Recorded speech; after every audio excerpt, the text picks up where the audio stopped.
श्रीमद् भगवद गीता का 14वां अध्याय।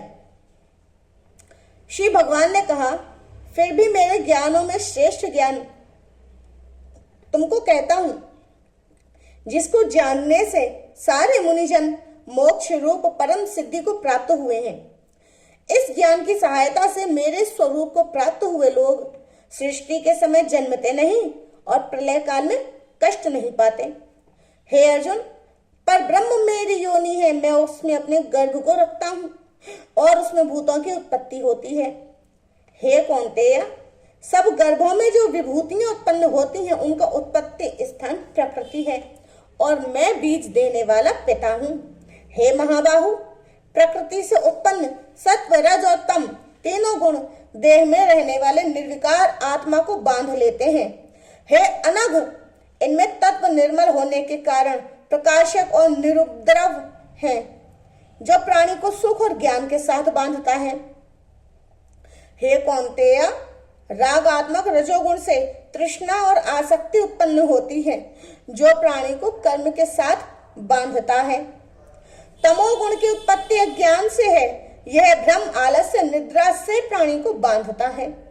हे अर्जुन, सत्व गुण उत्पन्न करता है, रज कर्म पैदा करता है, तम सब ज्ञानों को ढककर प्रमाद पैदा करता है। हे अर्जुन, सत्वगुण रज और तम को दबाकर बढ़ता है, इसी प्रकार रज सत और तम को और तम सत और रज को दबाकर बढ़ना चाहता है। इस देह में इंद्रियों द्वारा जब ज्ञान का प्रकाश उत्पन्न हो, तब समझिए सत्व गुण की विशेष वृद्धि हुई है। हे कौन्तेय, रजोगुण की वृद्धि में लोभ, कर्मों में प्रवृत्ति, कर्मों का आरंभ, अशांति और इच्छा उत्पन्न होती है। हे कुरुनंदन, तमोगुण की प्रबलता में अविवेक, अनुद्यम, प्रमाद और मोह ये सब होते हैं। जब देह को सत्वगुण के उदर में मृत्यु प्राप्त होती है तो वह ज्ञानियों के प्रकाश में लोकों को जाता है। रजोगुण के उदय में मरकर कर्मों में आसक्त मनुष्यों में जन्म लेता है और तमोगुण के उदय में मरा हुआ मूढ़ योनि में जन्म पाता है। सात्विक पुण्य कर्म का फल भी सात्विक कलंक रहित होता है। राक्षस कर्म का फल दुख, तामस कर्म का फल अज्ञान है। सत्व से ज्ञान उत्पन्न होता है, रज से लोभ तथा तम से प्रमाद और मोह की और अज्ञान की उत्पत्ति होती है। सात्विक पुरुष को उत्तम, राजस को मध्यम और तामसी लोगों को अधम नीच गति प्राप्त होती है। जो व्यक्ति गुणों से अलग अर्थात निर्गुण साक्षी मात्र आत्मा को जान लेता है, वह मेरे रूप को प्राप्त होता है। जो देही शरीर में उत्पन्न होने वाले सत्व, रज और तम इन तीनों गुणों को जीत लेता है, वह जन्म, मृत्यु, बुढ़ापा, रोग से छूटकर मुक्ति को पाता है। अर्जुन ने पूछा, हे प्रभु, कैसे मालूम हो कि अमुक मनुष्य ने तीनों गुणों को पार किया है? उसका क्या बर्ताव है? किन उपायों से वह तीनों गुणों को त्यागता है?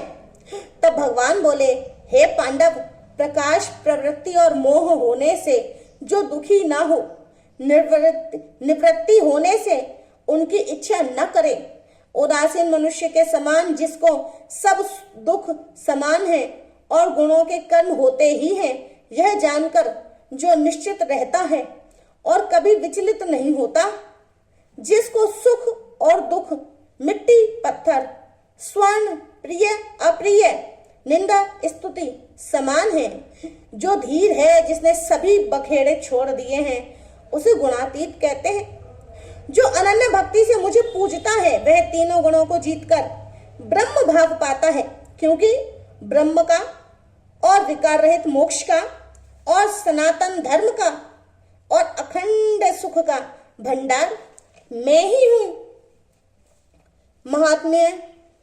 श्री नारायण जी बोले, हैं लक्ष्मी, संगल द्वीप का राजा एक दिन शिकार खेलने को चला।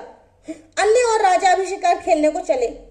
संगल द्वीप के राजा ने दूसरे राजाओं के साथ शर्त बांधी कि जिसका कुत्ता शिकार मारे सो लेवे। सब राजाओं ने अपने अपने कुत्ते छोड़े। एक सुस्या निकला, उसके पीछे कुत्ते दौड़े। सुस्या दूर निकल गया और कुत्ते पीछे रहे। संगल द्वीप में जाकर राजा के कुत्ते ने सुस्या को पकड़ा। लोगों ने शोर किया, कुत्ता दुचित्ता हो गया। सुस्या फिर भागा। कुत्ते के दांत सुस्या को लगे थे। रुधिर टपकता जाए, सुस्या भागता जाए, कुत्ते पीछे रह गए। जाते जाते वन में एक कच्चा तालाब पानी से भरा था। वहां एक साधु रहता था।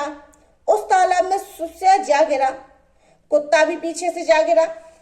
इतने में ही राजा भी घोड़ा दौड़ा कर पहुंचा तो देखा दोनों मरे पड़े हैं और देख देही पाकर बैकुंठ को चले हैं। राजा को देखकर उन्होंने कहा, राजन तू धन्य है, तेरे प्रताप से हमने देव देही पाई है। राजा बोला, ये कैसे? तब उन दोनों ने कहा, हम नहीं जानते, इस जल के छूने से हमें देव देही मिली है। राजा ने कहा, मेरे धन्य भाग हैं जो तुम्हारा उद्धार हुआ है।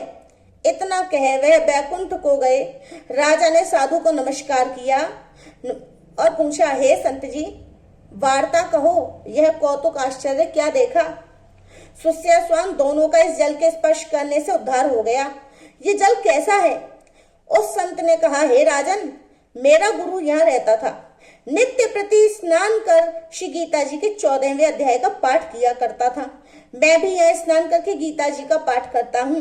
राजा ने कहा, धन्य है जो आपके प्रताप से ऐसी योनियों का उद्धार हुआ है। मेरा धन्य भाग है जो आपका दर्शन हुआ है।